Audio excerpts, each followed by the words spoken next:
Good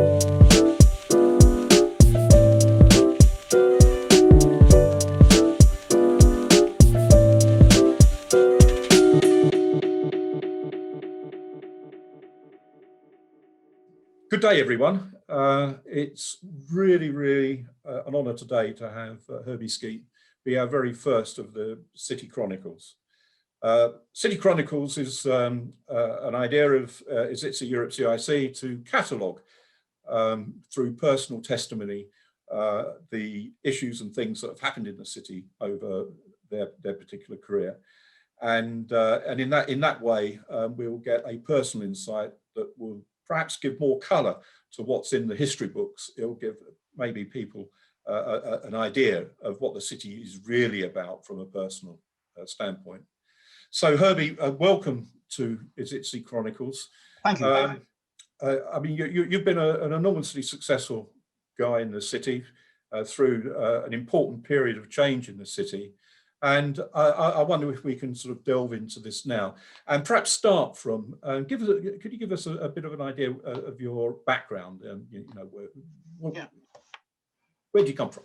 Okay. Well, okay, where to come from? Well, Barbados. I know that was what you meant. I was born in Barbados, and I came to the UK to go to university. I studied nuclear engineering, which is a very weird thing to study. And by the time I finished my course, I decided that nuclear engineering wasn't for me.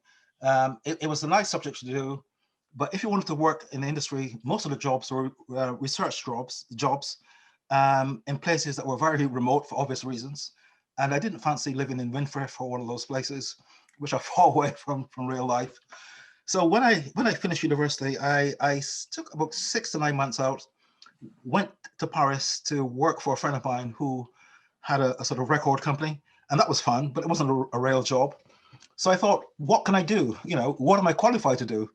And I thought, well, apart from engineering, nothing much really.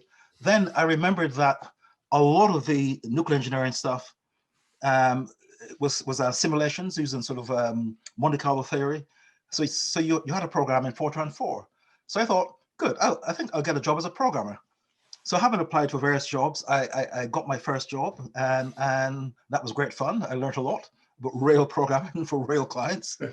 Then I saw an advert, or I was told that there was a job opportunity at Reuters. And I'd always wanted to work for either the BBC or Reuters as a journalist. So I went for the interview, and to my surprise, I was offered a job by Reuters. So that's how I started, by total accident, wanting to become a journalist, but getting in on the technical route as a programmer all those years ago, back in, I think, 1978. My first day was the 21st of August, 1978.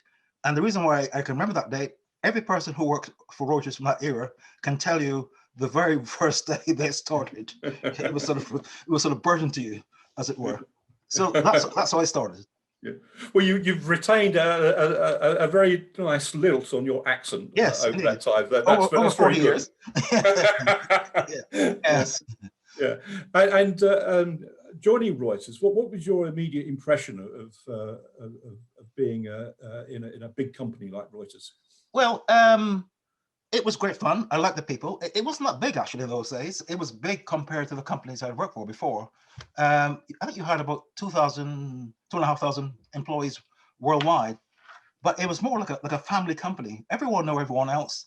And the good thing about it was that it didn't matter how senior or junior you were, you know, it was all, you know, people mixed together. And I remember in my first 3 months, I think you had a probationary period. And I said to one of my colleagues, friends, at lunchtime, is it like this every day? Because it seemed as though every lunchtime there was a big party in Flick Street, because someone is being posted abroad, like a journalist or whatever. So I said, is it like this every day? He said, well, yeah, no, there was a period 6 months ago when there was nothing on. So that was the thing that impressed me, how friendly it was. You know, everyone knew everyone else, and no one. You could say whatever you felt like. Didn't matter whether you were the CEO or the guy in the post room. You know, it was that sort of company. Yeah. And what were the names of the main characters in Reuters at that time? Can you remember it? Well, yeah, the CEO was a guy called Jerry Long, and he was not a very approachable guy. But when Jerry left, well, he went to run the Times, in that the board of Reuters at that time was mostly the press barons, like people like Rupert Murdoch, people of that sort. Every sort of press baron was on the board, plus all the Commonwealth press agencies were also on the board. And I think Murdoch engineered it such that Jerry Long went off to the Times to become editor, which he always wanted, and that allowed a guy called Glenn Renfrew, who, like Murdoch, was an Australian, to become CEO. And Reuters quickly became a public company, floated, and the rest was history. It became a very successful company. So Glenn Renfrew, he was a larger than life figure. He was Aussie, as I said. His father, he was not your traditional city type either, I must tell you. His father was a miner. I think there were 10, 12 people in the family, and I think Glenn was the first one of them to go to university. And it took a lot of persuading for his parents to be persuaded to let him go to university. Then he came to the UK, and he had a rather wild lifestyle. Well, a typical lifestyle in those days. Reuters, and eventually he was posted to New York as for offending the powers that be, and he ran New York after a while. And then when Jerry Long left, he came back to be the CEO, and he was the guy who really transformed Reuters a lot. Like from before the flotation, past the flotation, he gave it lots of energy, lots of life. But before that, there were people like a guy called Mike Nelson and others who spotted opportunities in the market, like who took Reuters into the financial information age, in that Reuters was one of the first companies to popularize electronic financial information. It linked up with a company called Ultronics in the States, and it had the rights to use their technology in the rest of the world outside of the States to transmit equities and derivatives information. And after that, they came up with the Reuters Monitor, which took the FX markets from the phones to an electronic market. So those guys did some incredibly technical stuff, but and Renfrew was always in the midst of it. But when he became CEO, the pace of change really accelerated. Yeah.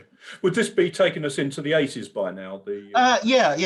Reuters became a public company, I think, in 1984. Yeah, so and it was a remarkable company before and then. But once it became public, it began to acquire other companies like Instinet, and it began to come up with some wonderful technology, not just like the monitor system, but Globex. Globex, everyone thinks is the CME, but that actually was done by Reuters for the CME as a partner. Yeah. And I mean, as we go into the 80s in the city, Big Bang obviously was looming. Oh yeah, yes. You were at the LSE then, I think. Were you at the LSE during Big Bang? Yes, yeah. I was working for a company called Charles T. Pulley, a stock jobbing company that was taken over by Horgavet. Leading up to it. That's an empty class, Horgavet. Yes. So I was managing the market making operations at Horgavet. So I wonder if you remember a guy called Peter Bennett. Yes, I do. Yes. Well, Peter Bennett was, as you know, one of the characters of the city then, and that he was running more or less the IT for the LSE, and Peter was a guy. Once you meet him, you never forget him. Very bright guy, a genius, a real character. Yeah. Would you say he was one of the unknown architects of the success of Big Bang? Yeah.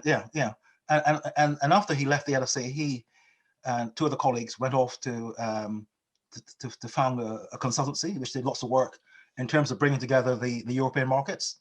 Like they got together with the Paris Stock Exchange, as it was then, Frankfurt and other exchanges, to come up with something called Eurocrot.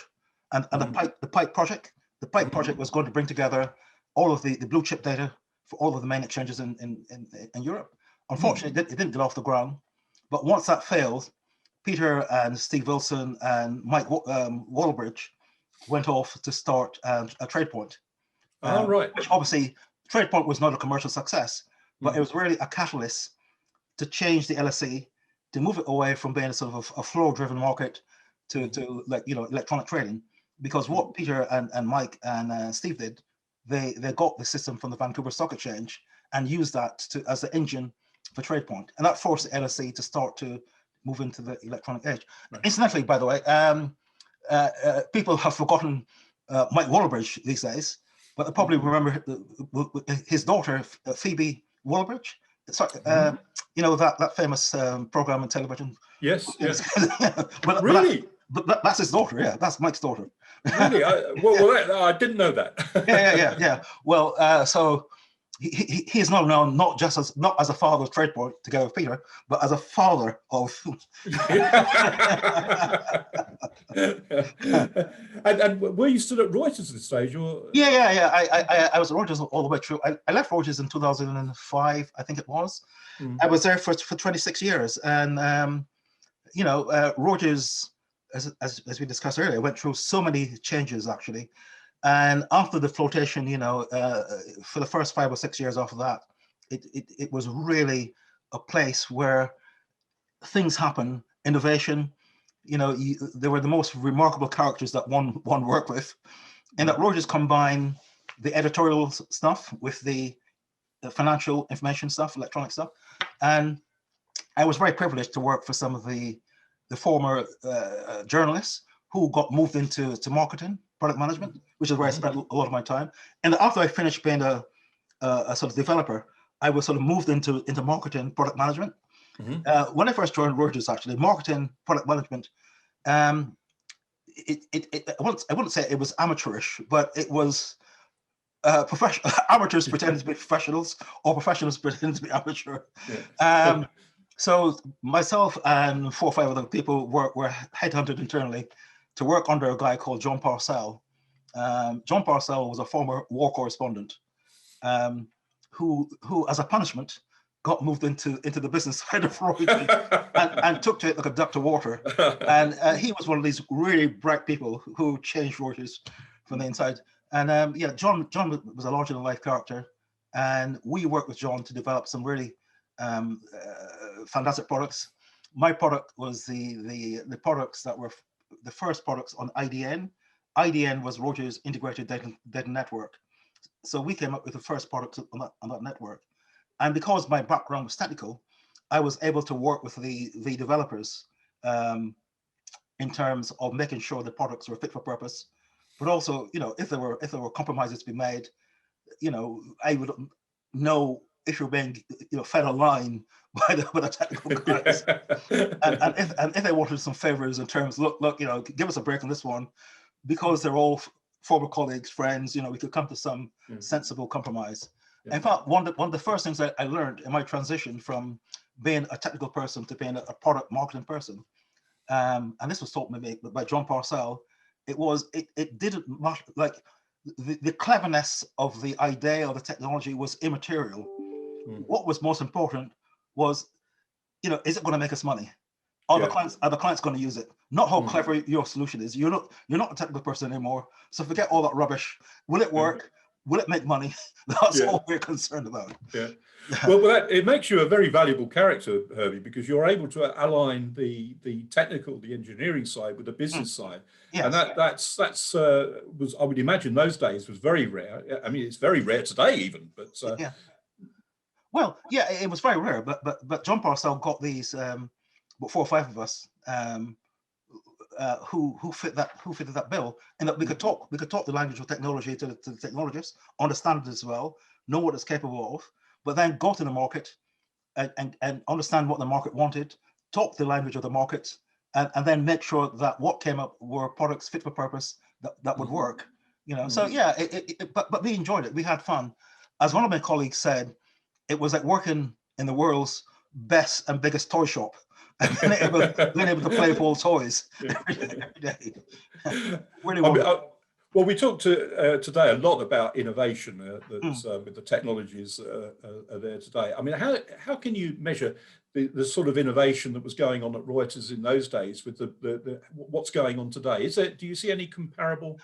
Yeah, I would say the only difference is that the pace of change today is remarkable, and that things that would take, like, 6 months, a year, whatever to do, even longer, now you get them done in weeks, months, weeks, days.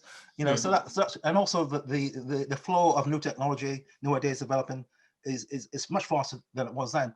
What I would say was remarkable was what people could do with the technology, and that when you're young and stupid, as I was, when you first come into a job or whatever, and you have to look at what was done before, sometimes you think, well, these people were all idiots, they're all old and stupid. But then when you get into it and you see what these guys did, and they're mostly guys, sorry, it was remarkable what they could do with technology. That was fairly primitive, but what they could do with it was remarkable. And you began to have a respect for these people, really, because it's so today is easier to get stuff done because there's so much technology out there. But then it wasn't the case. Yeah, well, I guess that you're forerunners of today's innovation in this case. Without all that work that was going on through the 80s and 90s, it's difficult to see how we would be where we are today. Oh, so it did not. We owe them a great debt of gratitude, actually, because I said what they did was remarkable, and the foresight, was remarkable. In fact, in those days, Reuters had little labs in London and elsewhere where people could just play around with technology, go and find technology, see what it could do. And every now and again, someone from marketing or product management will come and have a look. Yeah, that looks nice. Take it away from them and make it our product.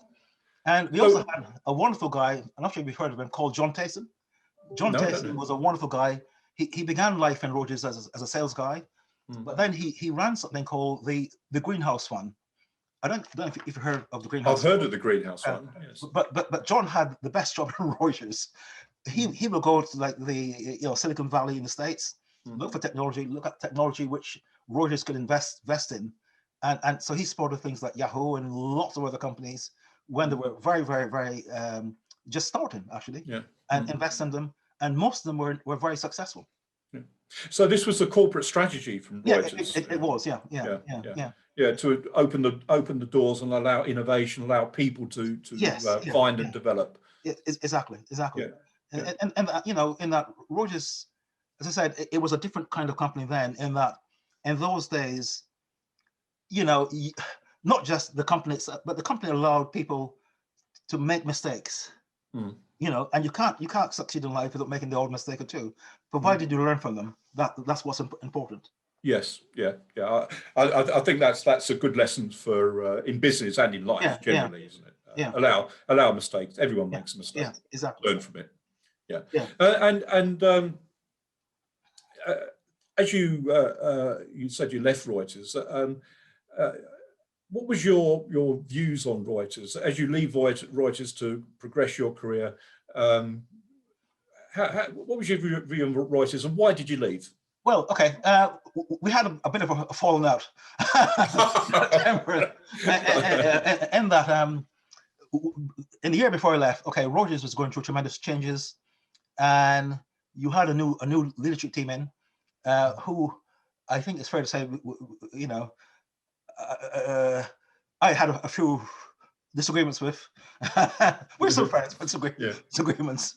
And most of my buddies, about and one day about 50 of them were just, that was it, they were out. And that Reuters wanted a total change and totally new leadership. I think afterwards it was regretted afterwards. And I wasn't one of those. I was meant to be, but I wasn't. But then about a year afterwards, it was my turn to go, and we came to some agreement, and I left. But it was really the right time for me to go. But the good thing was, although there were disagreements between myself and a few individuals, I stayed friends with Reuters. In fact, Reuters became a client of mine, a very good client. And I got called in to become a consultant every now and again and do stuff. And Tom Grosser was the CEO, so Tom and I would speak to each other. I could ring Tom, ask Tom for help every now and again.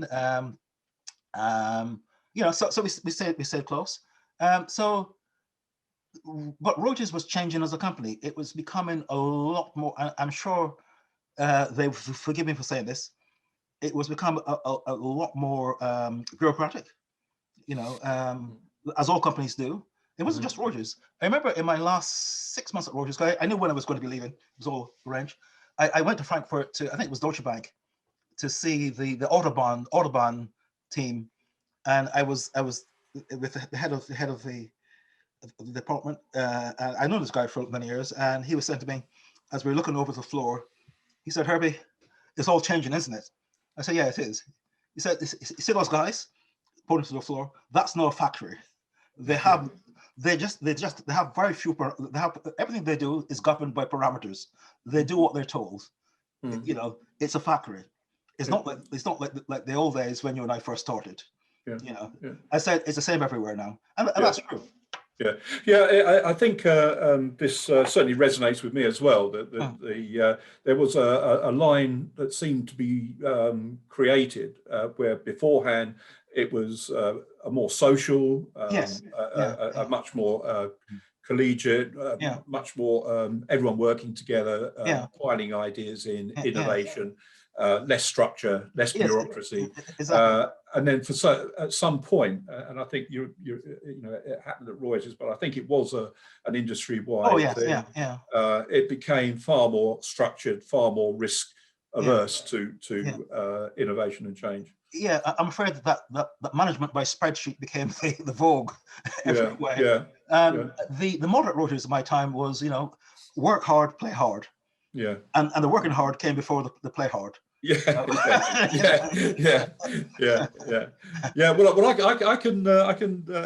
I worked at Salomons and through. Oh God, yes. So the work hard, play hard. That's. I think that was on the. That could be their motto. In those days. One of this about my time in Reuters actually, which and that Bloomberg was always the arch enemy. Yes. Reuters. And Bloomberg actually came to Reuters to see whether he could get our news. Oh, right. And he was told, no, go away. And about 6 months, a year later, someone reported to the powers that be, there's news on Bloomberg. And the first thought was, he must be stealing our news. Where's he getting it from? There was no concept that he'll actually go away. Which he did. In fact, I really, Bloomberg, who I met.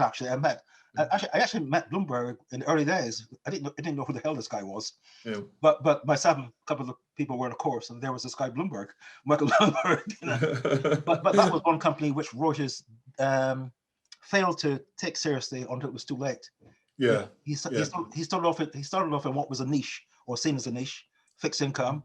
And then rapidly expanded into everything. Equity, the whole lot. I remember at Holger Vet's one day that someone said, the trader's got a Bloomberg terminal. What's a Bloomberg terminal? It's a little connection thing that he rented to access the Bloomberg information. And of course it was. I don't think anyone thought that it would grow to. It became.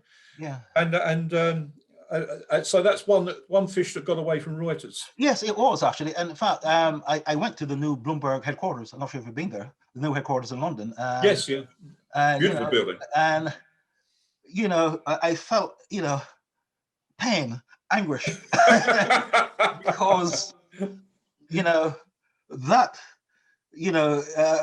comparing Reuters as it was, Reuters really were masters of the universe and everything. From the coverage of the markets, the innovation, and so I said to myself, where did we go wrong? Was what I said to myself. So you left Reuters, and what did you do after you left Reuters? Well, I had my own company, which I started before leaving the company, but I wasn't running it. But so that's what I did. My own company, Mondo Visione, and we sort of did a bit of publishing, a bit of hard copy, online publishing. And then we spread into organizing events, conferences, and so on. So that's what I did. And since then, I became, advisor to various fintech companies, which is good fun because you work with lots of young people, who have lots of brilliant ideas, but a bit of advice from people who've been there, done a few things, is always useful. It helps in hopefully stopping them making the mistakes that you made years ago. Yes. and seeing some of the dangers and traps and what have you. So that's good. Going back to the 70s, 80s, and in that period, what would you say were the best things about that period, and what was the worst?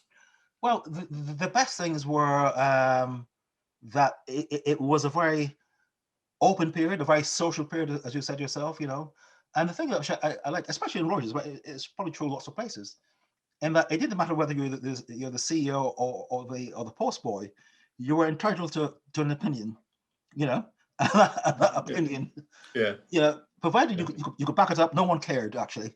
And obviously, you had to be polite and everything else. And in my younger days, I was fairly left wing, probably a bit these days still, not as much as I was when I was younger. And I don't know if you remember GAFTA, the All Exchange GAFTA, the Grange. Yes. I remember going on the floor there. It was a floor like everywhere else those days in the Exchange, and being a young left-wing firebrand, making some comment to one of the officials there, but where's all the money going? How about the poor farmer back in Africa, or wherever?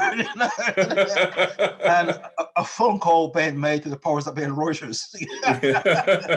But Rogers, gentle advice. Perhaps it'd be best, not to express political views. Do it at lunch or whatever. In fact, that was one of the good things with Rogers actually, because with clients you never discuss politics. And you never discuss politics, religion. Yeah, true. So and that advice has stood me in good stead over the years actually. Yes. Obviously, Facebook is different these days.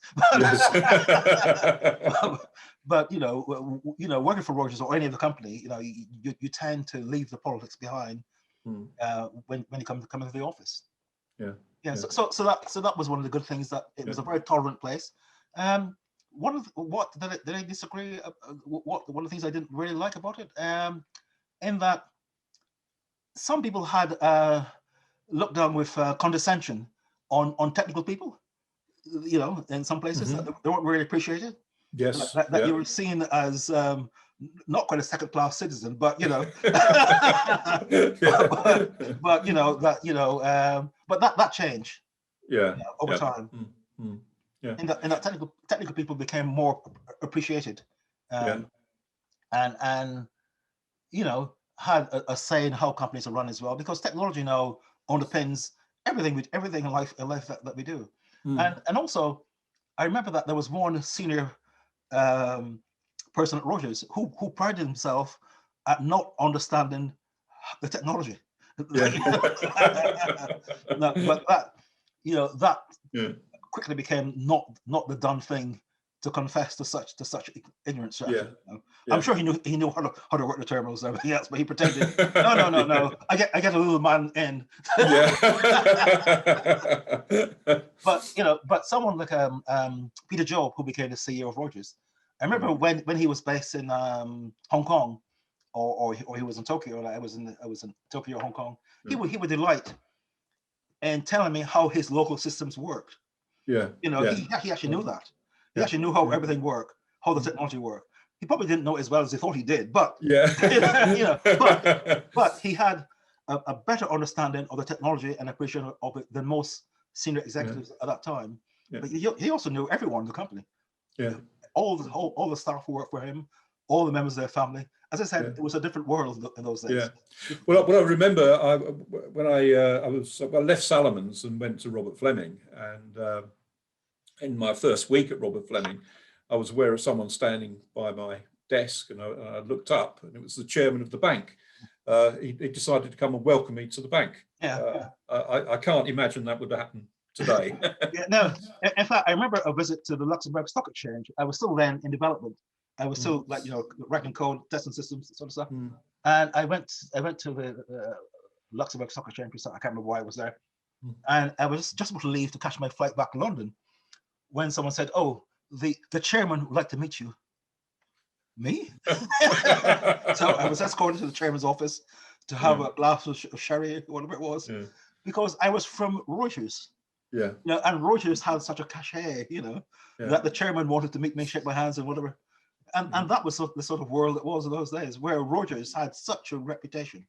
You know, that, you know, it was like a nationality as such, where, you know, where you have diplomatic immunity almost. Well, I mean, you've had an enormously successful career, and you know, coming through some of the times which really laid the foundations for today, and looking at today and the future. I mean, what would you like to see happen? How would you like to see the future pan out? Well,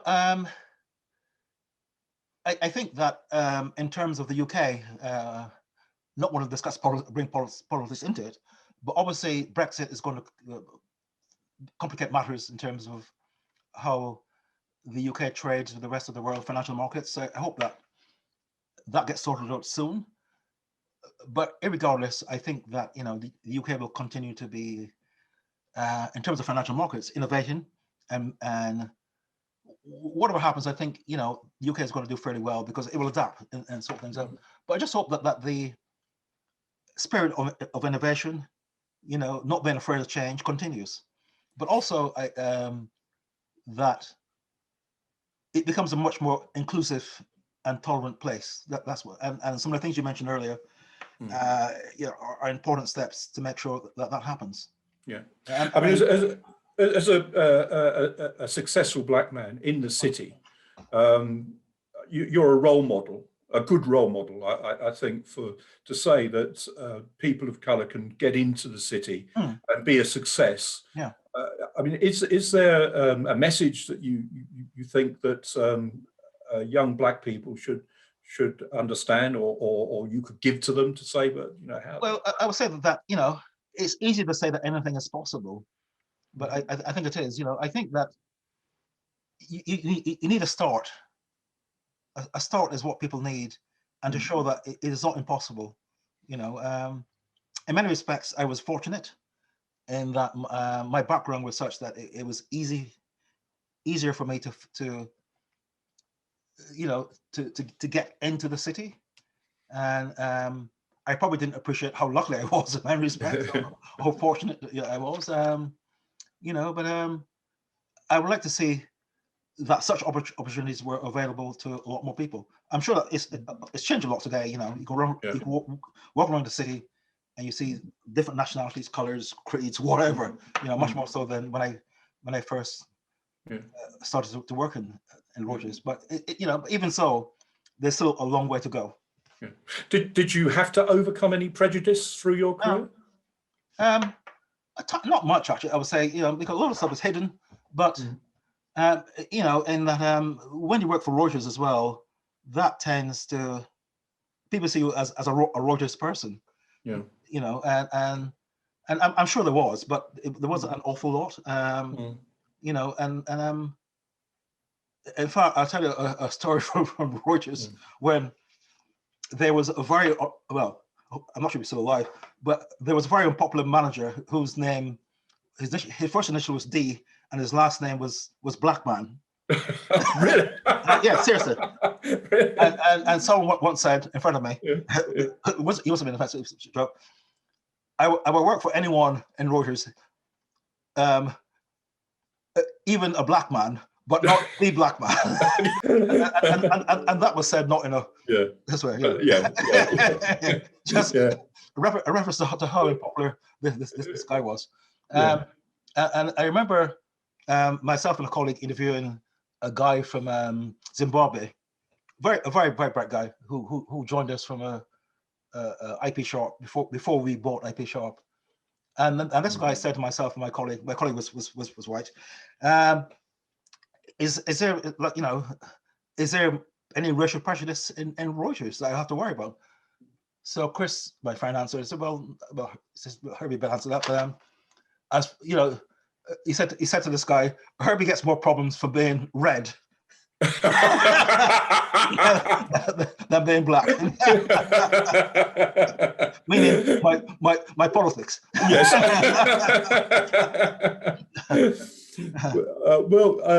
Herbie, I was very keen to have you as our very first guest on City Chronicles, and you've given us some really great stories and a picture of life at Reuters in a very, very important period of history. You've also given us, I think, a very good picture of hope around diversity and inclusion going forward, which I think is where we're at the moment. I think that's if there is a big change that we have beyond Brexit, I believe this is our overarching challenge as a industry that we have to deal with this. Indeed.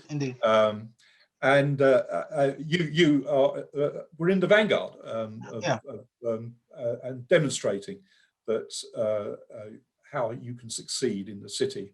And I'm so grateful that you agreed to. Well, thanks, Gary. I really appreciate this opportunity. Thanks very much indeed. It's a pleasure.